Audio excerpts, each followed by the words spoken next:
Krisis di Teluk kembali memuncak hari ini, 16 April 2025, dengan langkah yang diambil oleh China yang memberi isyarat kepada Iran, namun sudah mendapat reaksi kuat daripada Trump. Presiden Trump meningkatkan nada mengatakan bahawa beliau sedang membuka Selat Hormuz secara kekal dan menyatakan bahawa China akan gembira dengan perkara itu. Perkara yang disahkan setakat ini bukanlah satu panggilan telefon umum antara Trump dan Xi, tetapi pertukaran surat yang dilaporkan oleh Trump di mana beliau berkata telah meminta Xi Jinping supaya tidak menghantar senjata kepada Iran. Tetapi sudah banyak laporan tersebar bahawa China membekalkan risikan melalui satelit kepada pihak Iran untuk menyerang kapal-kapal Amerika di Hormuz. Bagi Washington, mesejnya jelas. Misi Amerika adalah untuk mengeluarkan perdagangan global daripada cengkaman ugutan Iran. Tetapi China sebagai sekutu kepada Iran nampaknya tidak begitu gembira dengan konflik ini. Jadi apa yang berlaku sebenarnya? Selepas kegagalan rundingan antara Amerika Syarikat dan Iran di Islamabad, kerajaan Trump mengarahkan supaya sekatan maritim dikenakan ke atas pelabuhan-pelabuhan Iran. Di manakah ini berlaku? Di Teluk Parsi, Teluk Oman dan sekitar Selat Hormuz. Bagaimana ia sedang dilakukan? Dengan lebih daripada 10.000 anggota tentera Amerika, lebih daripada sedozen kapal perang, dan berpuluh-puluh pesawat udara. Menurut Reuters, pada saat-saat awal operasi, 6 kapal dagang mematuhi arahan untuk berpatah balik. Dan pihak komando Amerika sendiri kemudian memaklumkan bahawa 10 kapal telah dipaksa untuk berundur. Ini menunjukkan bahawa Amerika Syarikat tidak lagi sekadar mengancam, tetapi telah mula bertindak secara nyata untuk memecahkan kepungan Iran terhadap pelayaran.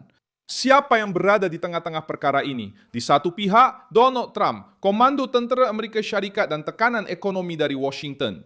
Di pihak satu lagi ialah rejim Iran, pengawal revolusi dan China yang terus menjadi elemen penting untuk memastikan Teheran terus bertahan. Reuters sendiri melaporkan bahawa sebelum perang, China membeli lebih daripada 80% minyak yang diekspor melalui laut oleh Iran. Oleh itu, Washington memutuskan untuk mengetatkan juga dari segi kewangan dengan mengancam sekatan sekunder terhadap pembeli minyak Iran dan juga terhadap bank-bank China yang menguruskan wang berkaitan dengan rejim tersebut. Dalam kata lain, tanpa sokongan dari China, kekuatan ekonomi Iran akan berkurangan. Sebab itulah pertembungan ini bukan sekadar bersifat ketenteraan sahaja. Ia melibatkan aspek maritim, keuangan dan geopolitik pada masa yang sama. Di sinilah bahagian yang paling genting dalam isu ini bermula. Terdapat petanda kuat bahawa Beijing bukanlah pemerhati yang tidak bersalah dalam krisis ini. Reuters melaporkan pada 11 April bahawa risikan Amerika menunjukkan China sedang bersiap untuk menghantar sistem pertahanan udara baharu kepada Iran, mungkin melalui pihak ketiga, bagi menyembunyikan asal-usul penghantaran tersebut. Dan pada 15 hari bulan 1, lagi laporan Reuters mendedahkan bahawa Iran didakwa telah menggunakan satelit pengintip China untuk membantu memantau pangkalan Amerika di Timur Tengah sepanjang perang ini. Perkara penting di sini ialah situasi ini serius kerana ia menunjukkan kecurigaan yang konsisten terhadap China pada masa Iran menyerang kedudukan Amerika di rantau tersebut. Ini bukan bukti muktamad tentang operasi bersama yang diisytiharkan, tetapi ia adalah amaran yang berat dan terlalu serius untuk diabaikan. Kenapa Trump begitu bertegas mengenai Hormuz? Kerana Iran telah menjadikan laluan itu sebagai alat tekanan, ketakutan dan ketidakseimbangan global. Iran sendiri pernah membincangkan idea seperti mengenakan tol atau mengenakan kawalan ke atas laluan itu. Ini membantu menjelaskan ucapan Trump apabila beliau mengatakan bahawa beliau sedang membuka semula Selat Hormuz. China pula bertindak balas terhadap blokad Amerika dan berkata bahawa langkah itu bertentangan dengan kepentingan komuniti antarabangsa. Namun, ucapan ini menjadi bercanggah apabila kita melihat hubungan sebenar antara Beijing dan Teheran.